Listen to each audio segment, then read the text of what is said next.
Este é o SupraCast, o seu podcast de cardiologia do interior de São Paulo para o mundo. Fala pessoal, tudo bem?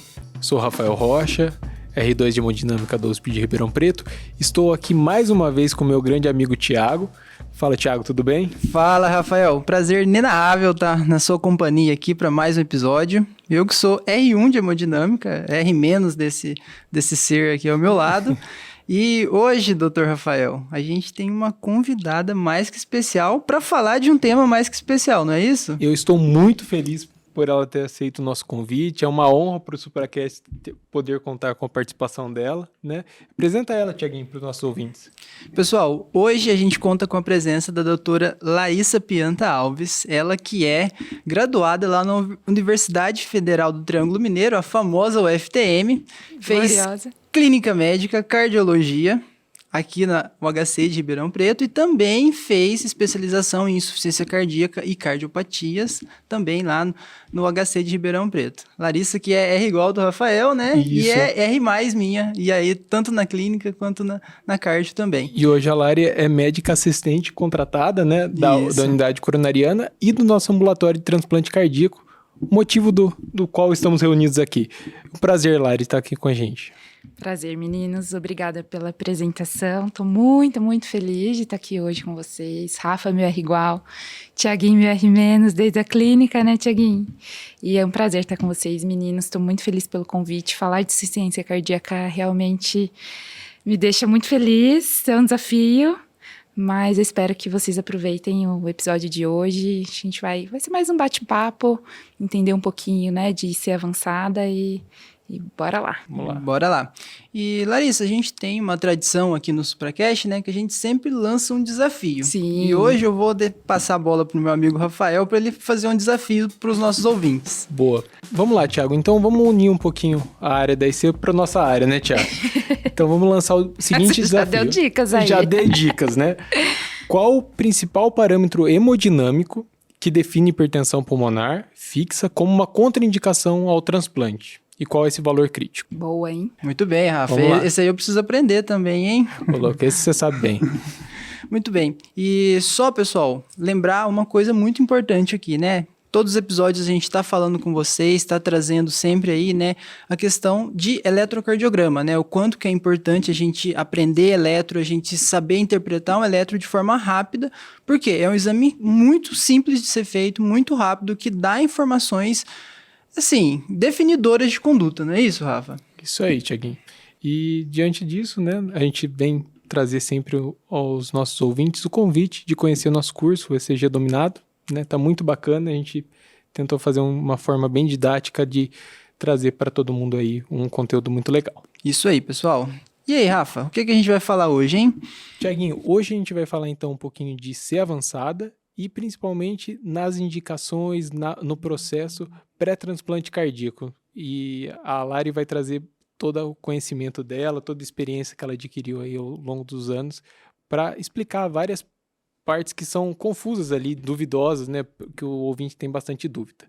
Bora lá pro episódio? Bora lá. Então, Lari, é importante a gente reconhecer o problema que a gente vai trazer aqui no nosso episódio de hoje, que é justamente falar um pouquinho sobre a insuficiência cardíaca avançada e principalmente naqueles pacientes que têm indicação de transplante, como que é esse processo dessa indicação até eventualmente realizar o processo de transplante, né? A gente sabe que a insuficiência cardíaca é um problema muito importante no nosso país, né? Um motivo de causas de internação cardiovascular muito importante do sistema público de saúde.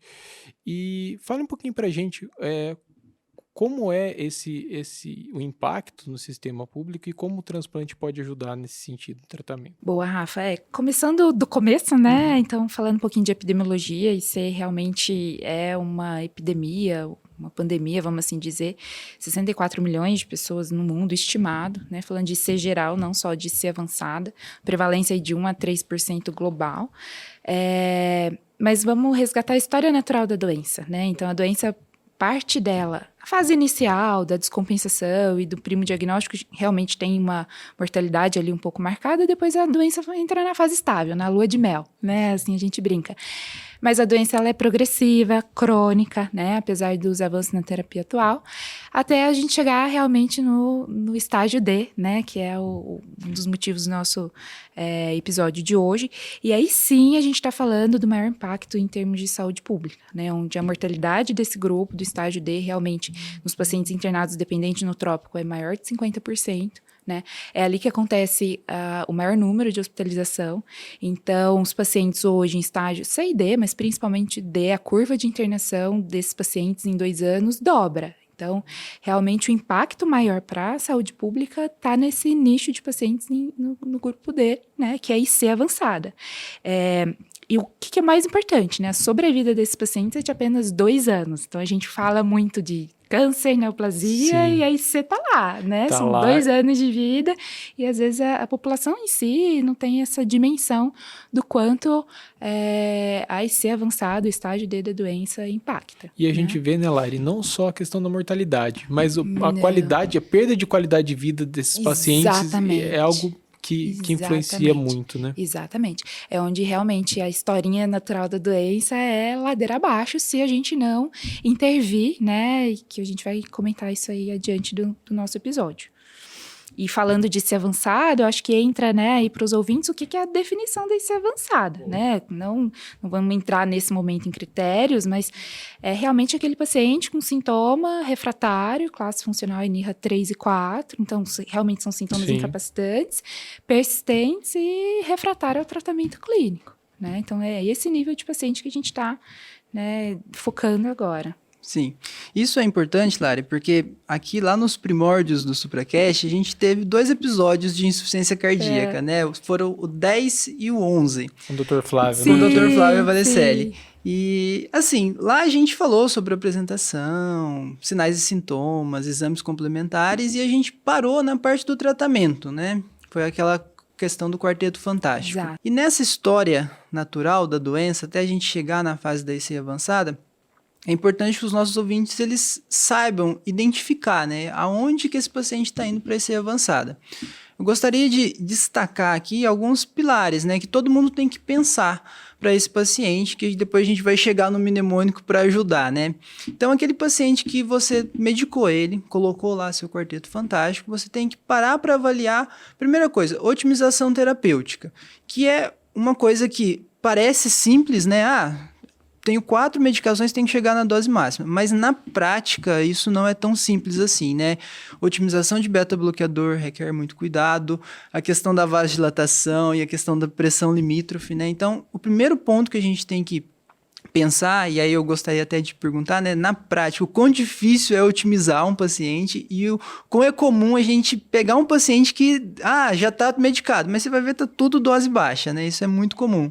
Tiaguinho, acho que dentro dessa pergunta dá pra gente explorar bastante coisa, né, mas resgatando os primórdios, né, o episódio 10 e 11, a gente parou no tratamento, eu me recordo que a gente esbarrou na questão da função renal, né, então a síndrome cardiorrenal acompanha os nossos pacientes, e aí quando a gente fala desse nicho estágio D, realmente é até um sinal de alerta a passar a não tolerar mais o tratamento clínico otimizado. Então, aquele paciente com hipotensão persistente, a gente não consegue progredir vasodilatação, às vezes a gente até regride, né?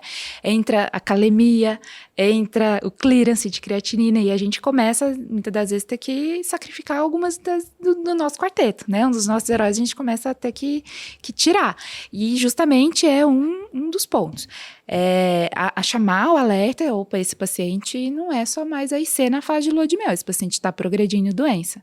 E o mais importante, né, eu acho que fora de um centro de IC, talvez a gente tenha o viés, porque a gente está num centro terciário, então a gente é mais incisiva, a gente está sempre buscando otimizar o tratamento clínico, a gente muitas das vezes é corajoso, né, copiar 9%, mas vamos dobrar os vasodilatadores, o interesse, enfim.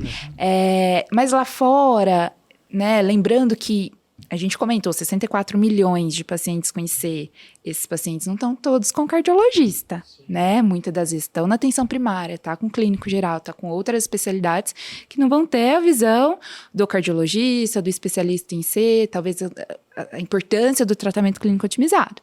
E aí os pacientes realmente chegam pra gente com subdose. E aí é o ponto da gente parar e realmente, será que esse paciente está em IC estágio D refratário ou porque a gente não forçou, tentou, enfim, vamos otimizar, educar o paciente em C, isso é muito importante também. E até né? a questão do segmento, né, Lari? Aqui a E o gente tem a facilidade segmento. da Sheila, né, da proximidade. Então, o Isso. paciente passou mal com o aumento da dose, a gente tem o contato mais próximo, né? A Sheila é a nossa enfermeira de C, a nossa mãe aí, a guardiã dos nossos pacientes com C. A gente tem entre aspas, um ICfone, né? Que os pacientes... É um contato telemedicina, Sim. enfim. Então, qualquer sinal de piora, enfim, os pacientes têm acesso direto a ela e aos médicos, enfim, aos demais profissionais ali da equipe de IC, né? Mas é isso, Thiago. Eu acho que é um desafio quando eles chegam pra gente. O mais importante é chegar até nós, né? Com Que eu acho que é um outro desafio a ser discutido. E quando que a gente deve, então, pensar, Lari?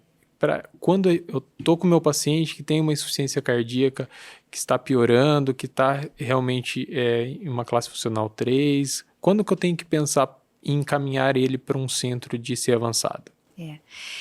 Difícil, né? Lembrando que os nossos pacientes têm outras comorbidades além da IC, então avaliar só dispneia pode ter outros confundidores, né? Por exemplo, DPOC, obesidade, sedentarismo, descondicionamento físico, DRC, anemia, e isso, né, levar o clínico ou um cardiologista geral, ou talvez que não trabalhe tanto com IC assim, a não reconhecer que a doença está progredindo, né, e se confundir ali olhando somente dispneia e classe funcional, né. Então, só resgatando o que é IC avançada para a gente poder, né, falar do famoso mnemônico, né, para quem já está ansioso e quem sabe do que a gente já está falando.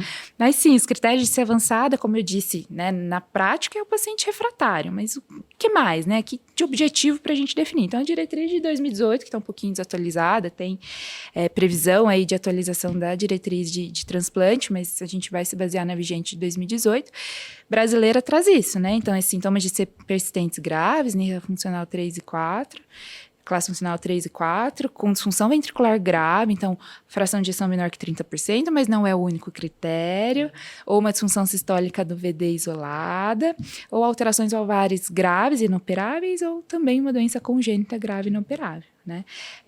Mas não é só isso, a clínica importa tanto quanto, né? Não é só um número mágico, menor que 30% é IC avançada, não.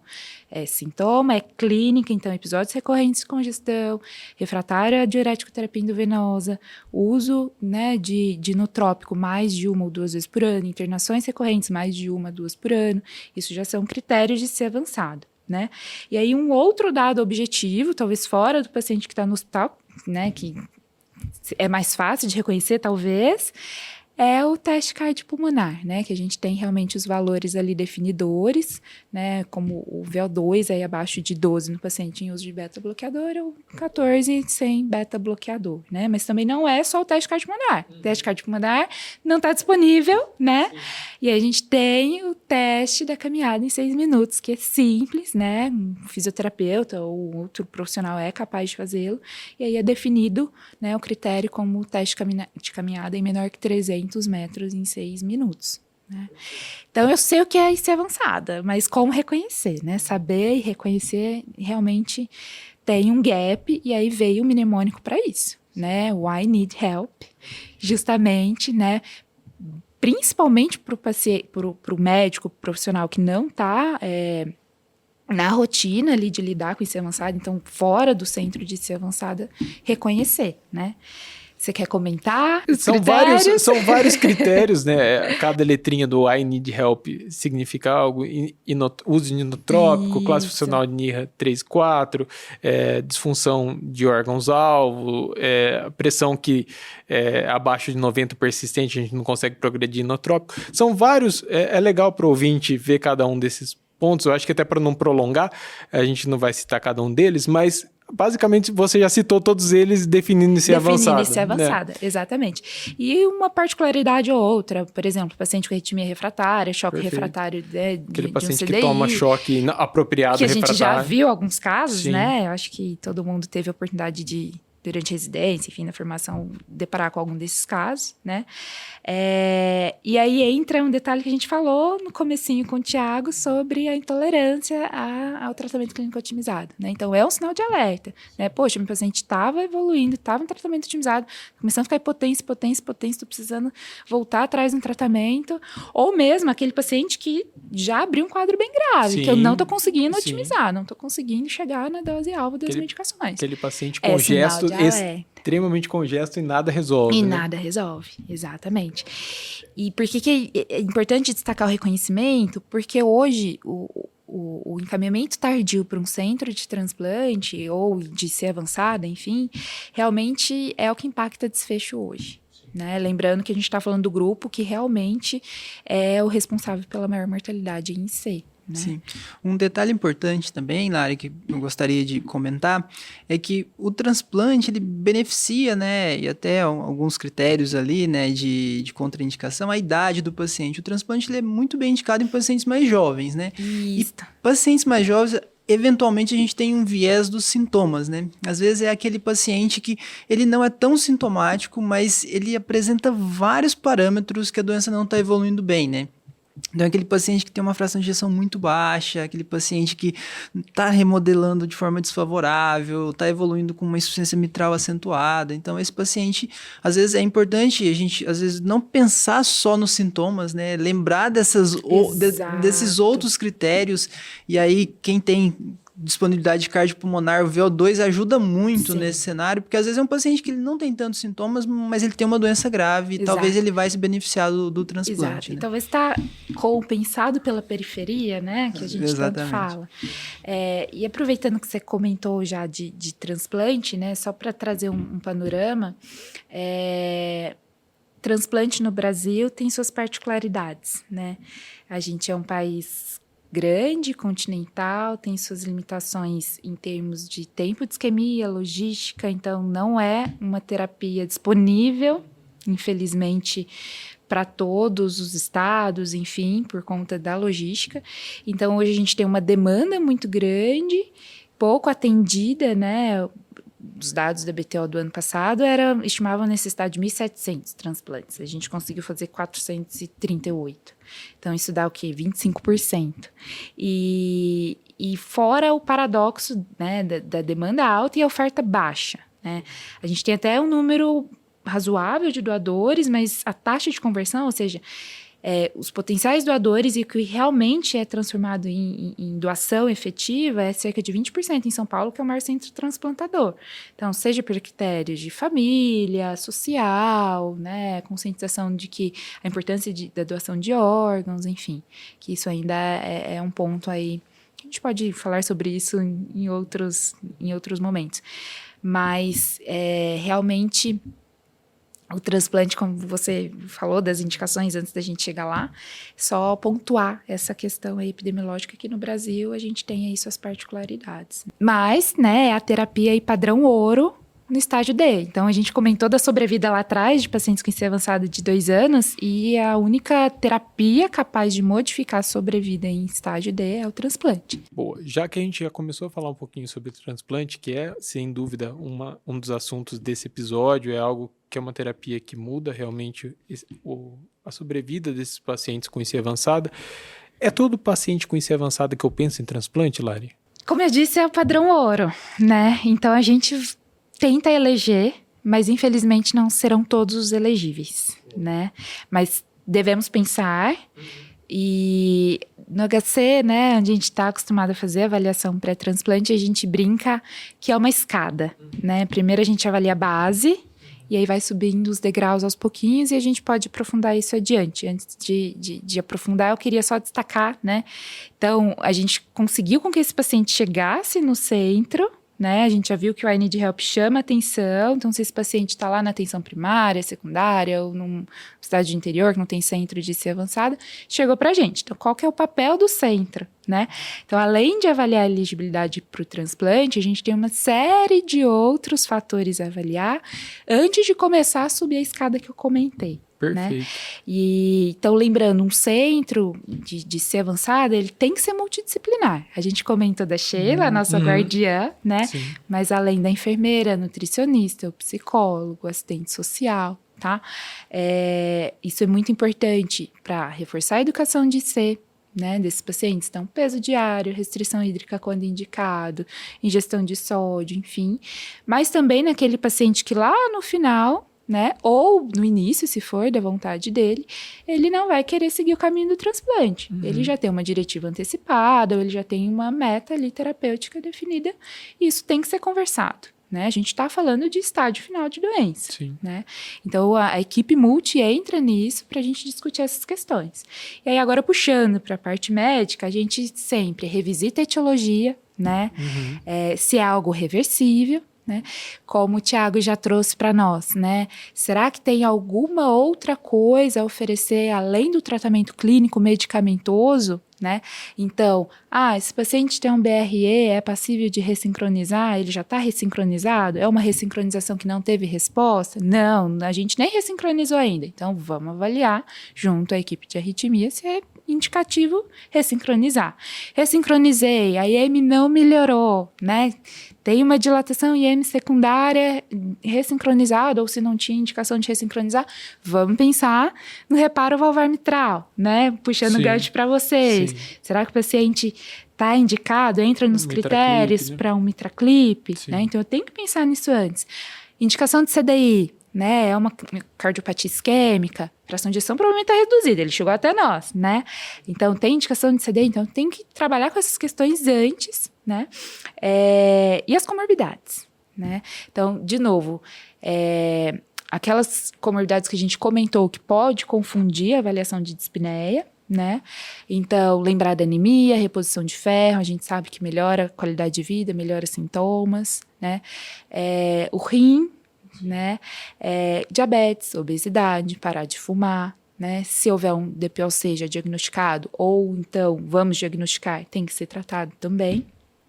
E além da fração de ejeção, né, que a gente já comentou, VO2, se eu tenho disponível teste cardiopulmonar no serviço, vamos objetivar essa classe funcional, se é um jovem, né, que não está trazendo para mim os sintomas muito claros, mas na hora que eu coloco ele no cardiopulmonar, ele tem critério para IC avançada, né, dilatou, uma dilatação extrema, um remodelamento extremo, uma IM secundária, né, é passível ou não da gente corrigir, e aí sim a gente está diante do paciente refratário. Então, eu otimizei tratamento clínico medicamentoso, tudo que é possível da gente fazer, seja de resync, dispositivo, correção de valvopatia, e o paciente continua refratário. Aí sim a gente vai tentar o nosso padrão ouro e tentar subir a escada. Pensando no transplante. Pensando no transplante. E além disso, prognosticar esse paciente, tá? Então, a gente tem alguns scores que a gente usa, o Seattle, por exemplo, e aí entra a famosa classificação de Intermex, né? Lembrando que a classificação de Intermex, ela é prognóstica, tá? Ela não indica, ela não define se é avançada. Em nenhum momento que a gente falou de ser avançada, eu falei, Intermex 1 e 2. Não. Tá? Eu brinco que classe funcional sozinha, NIRA 3 e 4, já não consegue mais classificar esse paciente e prognosticar. Então, eu preciso de algo, ele está em outro patamar. Né? E aí, só lembrando, talvez a gente não vai aprofundar, ou podemos até citar, né, o que significa cada uma das classes, mas quanto menor o número, pior. Pior o paciente. E quanto maior, melhor. Só né? para ter uma ideia, né? O Intermax 7 é aquele paciente NIRA 3, né? O equivalente do NIRA 3. Está em casa, estável, tranquilo, em casa, né? tranquilo. Aquele paciente 1, entretanto, aquele paciente em choque cardiogênico refratário que vai falecer se a gente em horas, se a gente não intervir com o transplante. Exatamente. Ou até um dispositivo temporário. Isso eu acho que é uma classificação importante, né? E até guia a questão da conduta quando a gente está pensando na fila de transplante. E é importante tá? Os pacientes chegam muito com o transplante é o único caminho. A gente vai ver que são passo a passo, né? Principalmente para um centro não transplantador. Acho que fica claro que hoje o HC Ribeirão não transplanta. A gente faz toda a avaliação pré, a gente segue os pacientes no pós-transplante aí crônico. Mas, então, tem a questão social importante. Às vezes os pacientes chegam com essa expectativa, como se não vou transplantar, acabou minha vida, acabou por aqui, tá tudo a perder. Não. Né? O transplante a gente fala que é um caminho, a gente não conseguiu avançar nesse caminho, a gente tem cuidados paliativos, a gente pensa em diálise peritoneal, a gente pensa em inotrópico ambulatorial, né? Dispositivo ainda obviamente não é uma realidade nossa e não é do Brasil como um todo, né? Dispositivo de longa como terapia de destino, né? Mas são opções. Então, o transplante é o padrão ouro, é o que muda a sobrevida, mas não é o único caminho. A gente sempre tenta, na primeira consulta, com que o paciente entenda isso, né? Enfim. Muito bem. Então, eu acho que deu para entender, né? Eu acho que os nossos ouvintes entenderam bem que é uma avaliação muito complexa desse paciente, né? A gente tem vários parâmetros, tanto de avaliação clínica quanto avaliação laboratorial, até a gente chegar, né, nesse ponto do transplante. Só para recapitular, assim, para os nossos ouvintes, para ficar bem sedimentado, assim, qual que é a indicação classe 1 do transplante, né? Então, é aquele paciente que está ali numa IC avançada, que a gente definiu, que ele tem uma classe funcional 3, 4 persistente, apesar da terapia otimizada, e ele tem alguns sinais de mau prognóstico. Ou aquele paciente que está dependente de inotrópico, e aí, puxando o Intermax, isso é o Intermax 3, né? Que ele está estável com o inotrópico, para os nossos ouvintes gravar. Teste cardiopulmonar que a gente comentou, um VO2 menor que 12, naquele paciente que está usando o beta-bloqueador, que vai ser a maioria, né, está indicado, ou 14 se ele não estiver usando, e naqueles pacientes que têm arritmias refratárias. Então, essas são as principais indicações. Tem outras indicações de menos nível de evidência, mas aí não vamos entrar nesse mérito. Lembrar de algumas situações especiais, como, por exemplo, cardiopatias restritivas, né, também entra ali, né, como até um dos critérios especiais, e aqueles mais raros de questão de hepatites, HIV, que também são algumas causas de IC que acaba sendo indicado, né? Então, assim, indicações são várias, né, Lara? A gente tem uma ampla gama.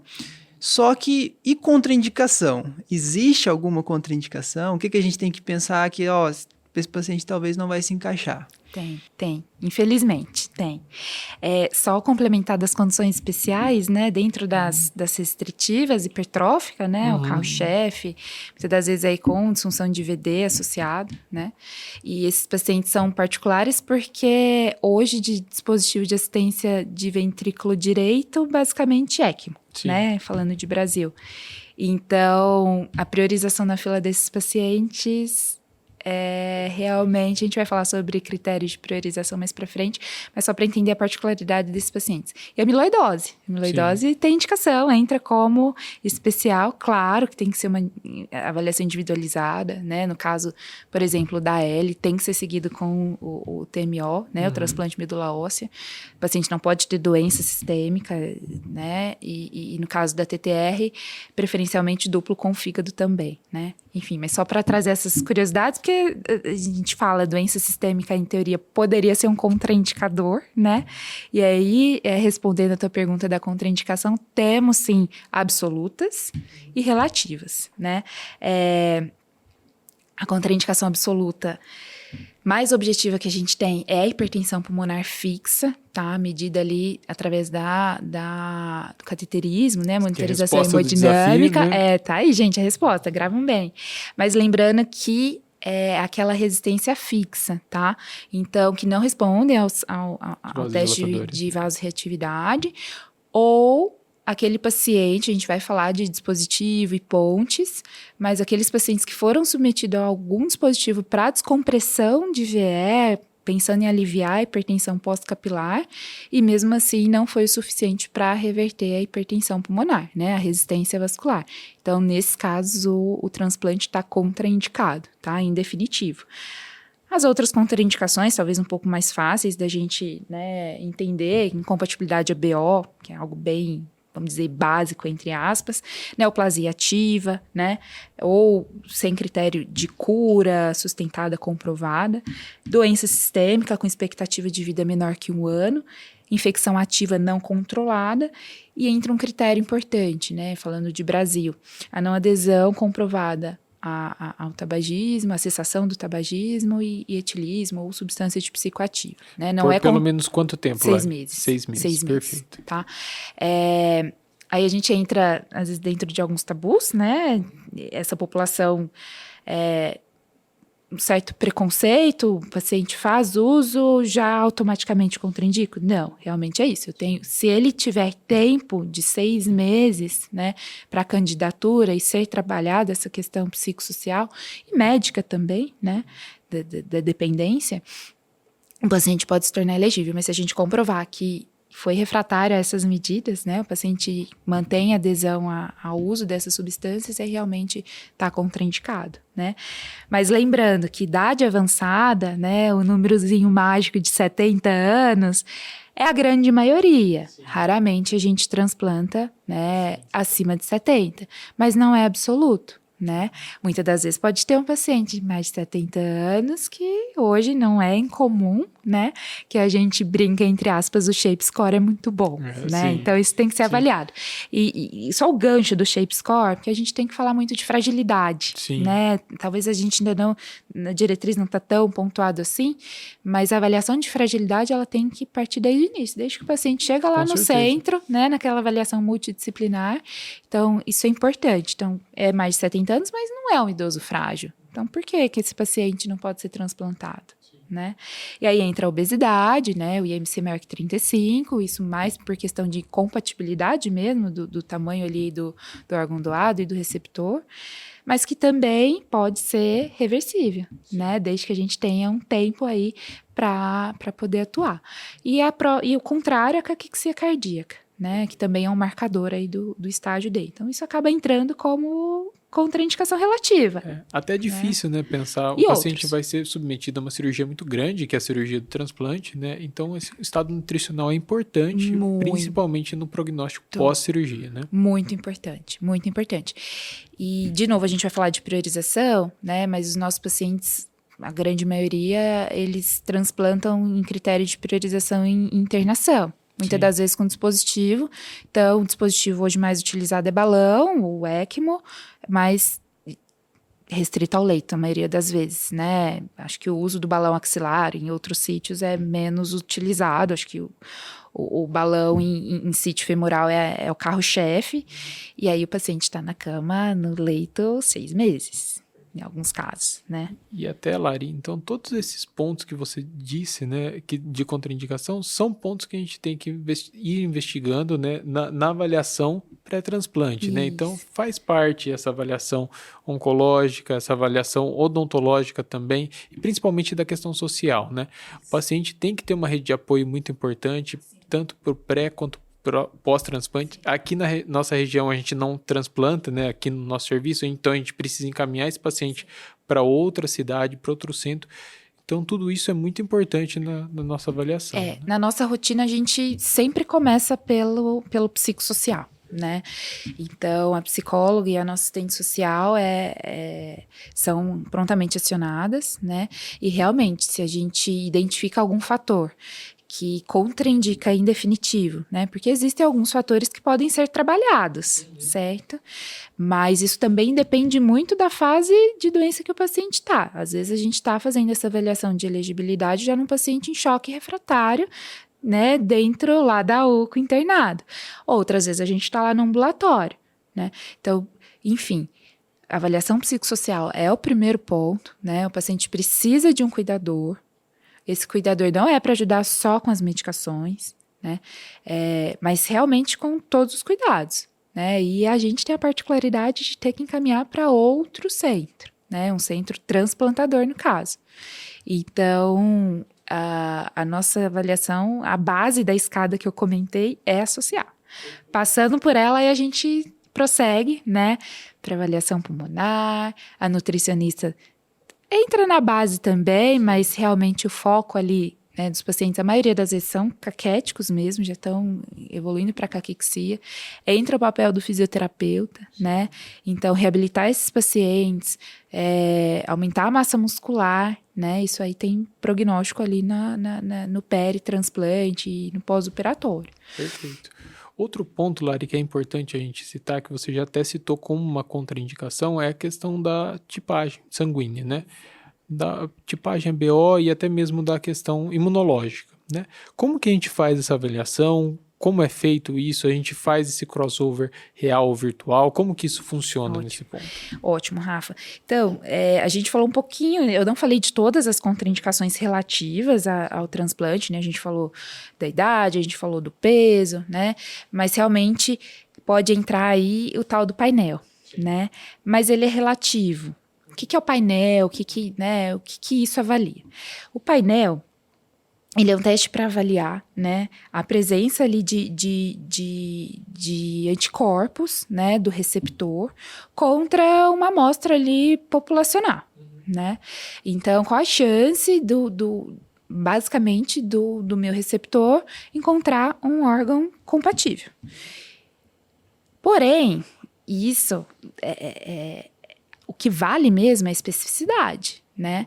Porque eu posso ter um painel que reage contra 80% da população, mas se eu encontrar um paciente, né, um doador que for compatível, eu não estou contraindicada, tá? Então, até, né, um tempo atrás, realmente o painel acima de 10% contraindicava, e ponto. Não. O mais importante, a gente sabe que a gente vai ter talvez maior tempo na fila, uma dificuldade maior de encontrar aquele doador, mas se eu encontrar, não tem uma contraindicação. Porque o que vale é o cross-match, né? Lembrando que o painel, vamos supor que seria tipo um rastreio mesmo, né? Mais um teste ali de sensibilidade, né? Vamos tentar pensar dessa forma. Então, eu estou avaliando quanto de anticorpo que vamos supor que eu sou a receptora, tenho contra a maioria dos antígenos presentes onde eu vivo, né? Depois que a gente realmente encontrar um doador compatível, a gente vai fazer ali no peri-transplante o cross-match, esse que é o que vale, né? Seja ele real, seja virtual. O virtual realmente é cruzar o HLA, né? E o real é realmente ali com o baço, né, do receptor. Então, ele não vai ser, ele vai ser pós-transplante ali, algumas horas depois, por conta do tempo que a gente já comentou que é apertado, do tempo de isquemia. Então, muitas das vezes a avaliação ali do baço, o órgão vai chegar junto, a avaliação do baço vai ficar a posteriori. Então, realmente o que vale é o cross-match. É o cross-match que vai definir se o meu paciente é compatível ou não, né? E o painel, ele não é fixo em todas as instituições, né? Ele é avaliado em imunofluorescência, um teste de imunofluorescência, e os cortes podem variar. Então, se eu seleciono ali um painel com corte mais baixo, né? O que pode acontecer? Quanto mais baixo o corte, mais positivo é o meu painel. Ou seja, mais difícil seria de encontrar o doador, só que maior risco de falso positivo, né? Então, hoje, a maioria dos serviços utilizam ali um corte de MFI entre 2.000 e 5.000, a média 3.000, né? Mas só para a gente falar de painel, né? Painel é muito importante.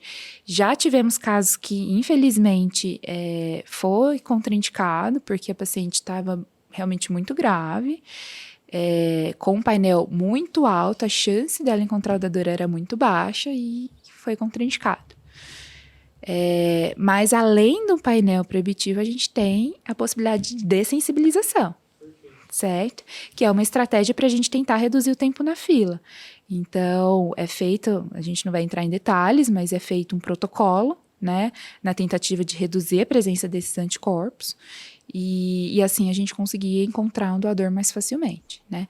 E lembrando alguns fatores que podem levar a um painel mais alto na população. Mulheres, multíparas, né? Múltiplas gestações, quem já recebeu transplante prévio. Muito bem, então, Nália. Quando a gente falou de contraindicações e essa questão do painel, a gente já meio que passou um roteiro, né, para os nossos ouvintes do do que a gente precisa pedir de exame para esses pacientes, né? Então, eu vou ter que pedir um cateterismo direito para avaliar a questão da hiperresistência pulmonar fixa, né? Então, o exame padrão ouro, todo paciente vai ter que fazer isso. Vou ter que pedir o painel, vou ter que pedir tipagem, vou ter que pedir uma avaliação metabólica, né, para esse paciente, para ver se está tudo compensado, função renal, essas coisas. Vou fazer um rastreio oncológico, Sim. então, colonoscopia para o paciente, vou fazer mamografia, colposcopia, se necessário, mas pelo menos o Papa Nicolau para as mulheres acima de 25 anos, e às vezes tomografia de tórax para avaliar a parte pulmonar também. Então, o roteiro, assim, tem toda uma tabelinha, né, que a gente não precisa entrar em detalhes aqui, mas todos esses pontos de contraindicação e do que eu tenho que ver, eu vou ter que pedir, né, nessa questão do pré-transplante para esse paciente poder progredir naqueles degraus, né.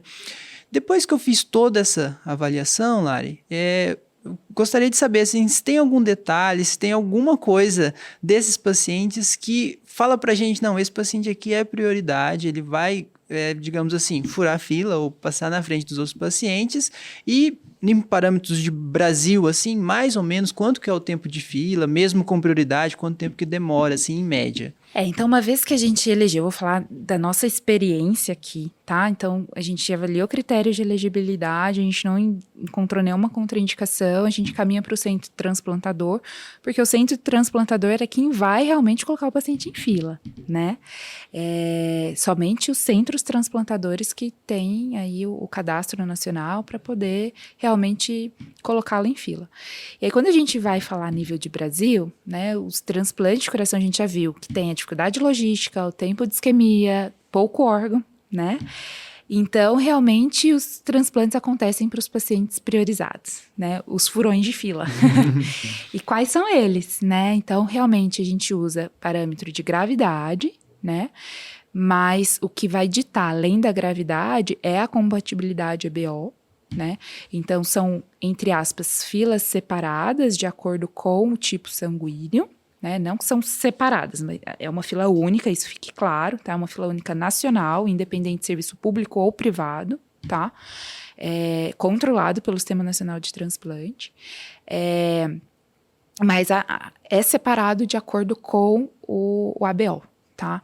E aí, dentro de cada tipo sanguíneo, a gente vai priorizar de acordo com P1, P2, P3, né? E quanto mais grave o paciente, maior a priorização. Então, paciente P1 é aquele paciente Intermex 1 que ele precisa transplantar em horas, né? Aquele paciente que está em ECMO, tá? Prioridade P2, por exemplo, aí já é o paciente que está no balão, né? Está estável às custas de um dispositivo, está no Intermex 2, por exemplo. Ou aquele paciente que é o Intermex 3, mas já há 6 meses internado, dependente no trópico, tá? Ou um paciente que a gente já falou que outra indicação é arritmia refratária, usando um antiarrítmico, tá? Então, mais de 6 meses usando ou inotrópico ou antiarrítmico, ele ganha o status de P2, entra como um balão. E o P3, quando não atinge esses critérios, né? E depois, ambulatorial, Intermex 4, 5, 6, 7, enfim, né? Mas que aí não acaba sendo a realidade. Então, o tempo em fila vai variar, tá? De acordo com o ABO, né? Então, o tipo sanguíneo mais comum é o tipo O. Então, que a gente, em teoria, tem mais doadores são do tipo O, só que a gente tem mais na fila é o grupo O, né, estatisticamente. Então, a fila pode andar ou não. E o tipo, por exemplo, B, que é um dos menos comuns, vai ter menos órgão disponível, só que a fila é menor. Então, ele pode já estar em primeiro, segundo da fila. Então, isso pode ser 1, 2, 3 semanas ou meses, tá? Então, isso é muito variável e entra a questão do peso, a compatibilidade do órgão, às vezes é P1, né? Mas se o órgão não é compatível em termos de peso, o índice utilizado, infelizmente não vai receber. É até um risco para o paciente, né? Isso. Um ventrículo que não aguentaria o pós-transplante, né? O ventrículo direito. Claro que o P1, a gente não vamos aprofundar esse critério, mas tem as doações marginais, né? Os critérios ali de órgão marginal. Então, aquele órgão que, mesmo que a gente já saiba né, que é maior de 50 anos o doador, que em teoria teria que ter uma avaliação de cateterismo, ou já tem uma hipertrofia ali no eletro, no eco, enfim, ou que já usou droga vasoativa por muito tempo, que a gente tenta não aceitar esses órgãos, mas é risco. O paciente, ele vai morrer em horas se ele não receber o transplante. Então, o P1 a gente acaba aceitando esses órgãos marginais, mas sempre respeitando a proporção de tamanho do órgão, claro, e a BO. Né? Muito legal, né, Lari? É legal que essa fila tem uma organização muito estruturada, séria. Isso é muito importante. Rigorosa. Os pacientes que são priorizados são porque realmente precisam, né? E o legal é que os pacientes acessam isso pelo celular, tá? Pelo GovBR, eles sabem. Se não me engano, é esse o acesso mesmo, mas eles entram pelo poupa-tempo e eles sabem que posição que eles estão na fila, tá? E a fila é dinâmica. A gente falou que os pacientes estão internados, certo? Os pacientes que hoje transplantam estão internados. E a gente sabe os riscos de uma internação e a gente falou que infecção ativa é contraindicação. Então, muitas das vezes, esse paciente está listado e inativo por um tempo. Está com balão, está com dispositivo, infecção de corrente sanguínea, né? Infelizmente, está sempre ali o risco. Então, fica esse entra e sai, não de fila em si, mas esse inativo e ativo, ativo e inativo. Aí fica a disputa aí entre eles, né? Agora eu tô na frente, agora é o fulano, enfim. Mas é um modo muito idôneo, né, de gerenciar um recurso. Exato. Que infelizmente é limitado, mas que é muito importante. Exato. Né? Eu acho que foi muito legal, né, Thiago? Com isso a gente eu acho que abordou os principais pontos do episódio que a gente tinha programado, né? E vamos pro bate-bola, Lari? Bora. Muito bem. Lari, aqui o bate-bola, então, a gente vai recapitular alguns pontos do episódio. A ideia é ser respostas rápidas, focando ali, né, no que a gente falou. Então, a primeira pergunta vai para você. Qual que é a principal indicação de transplante cardíaco? E ser avançada, né? Primeiro tem que ser de ser avançada, tem que entender critérios de ser avançada. E que não apresente contraindicações e que todos os critérios de elegibilidade sejam atendidos. Perfeito. E Lari, o que define, então, de uma forma rápida, o que é ser avançado? E ser refratário ao tratamento clínico otimizado, né? Clínico inclui medicamentoso e dispositivos com sintomas refratários. Muito bem, Dr. Rafael, o que é a classificação de Intermex? Tiago, é uma escala prognóstica, então, de perfis clínicos de gravidade da IC avançada, né? Então, quanto maior o Intermex, o paciente melhor, né? E quanto menor, o é o pior, o mais grave, tá certo? As contraindicações ainda são absolutas, Thiago? Rafa, contraindicação absoluta é uma hiperresistência pulmonar fixa. Essa ainda é uma contraindicação absoluta. Agora, as outras contraindicações, idade, questão da gravidade do paciente, são coisas dinâmicas que a gente pode aí negociar, digamos assim, e avaliar. Até a questão do painel de reatividade é uma coisa que dá para fazer dessensibilização, então tudo dá para dar um jeitinho ali. Jeitinho brasileiro. Isso aí. E Lari, então, para fechar, quais são os principais erros no encaminhamento para o transplante cardíaco? Encaminhar tardiamente, né? Então, I need help, né? Espero que outros não cardiologistas estejam ouvindo a gente. Então, se esse episódio estiver chegando à atenção primária ou a um clínico, lembra desse mnemônico, encaminha para o centro, né, em IC avançada.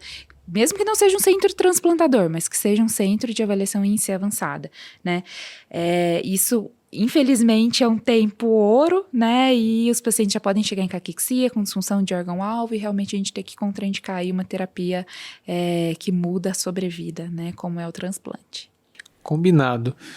Tiago, eu acho que a gente teve uma aula aqui com a Lari hoje. Com certeza. Foi muito legal o episódio. Eu acho que a gente conseguiu abordar os principais pontos de ser avançado. A gente conseguiu trazer essa ideia principal de como que é esse pré-transplante cardíaco que gera tanta dúvida, né, Lari? Nos pacientes, em médicos. Né? Eu acho que a gente conseguiu abordar isso de uma forma muito bacana. Como tradição também aqui, Lari, a gente sempre deixa um abraço no final do episódio, né? Você vai deixar um abraço para alguém, Thiago? Rafa, eu gostaria de deixar um abraço, só que eu preciso relembrar uma coisa que você está devendo eu e a Larissa, viu? Que é a resposta do nosso desafio. É verdade, eu tava tentando escapar. Tá fácil, eu tava tentando escapar, mas não deu para escapar. Doutor Rafael, eu quero saber qual que é o principal parâmetro hemodinâmico que contraindica o transplante. Eu quero saber como que a gente consegue esse parâmetro, hein? Boa. Tiago, então o principal parâmetro hemodinâmico que a gente consegue no cateterismo direito, né, é a avaliação da resistência pulmonar, né?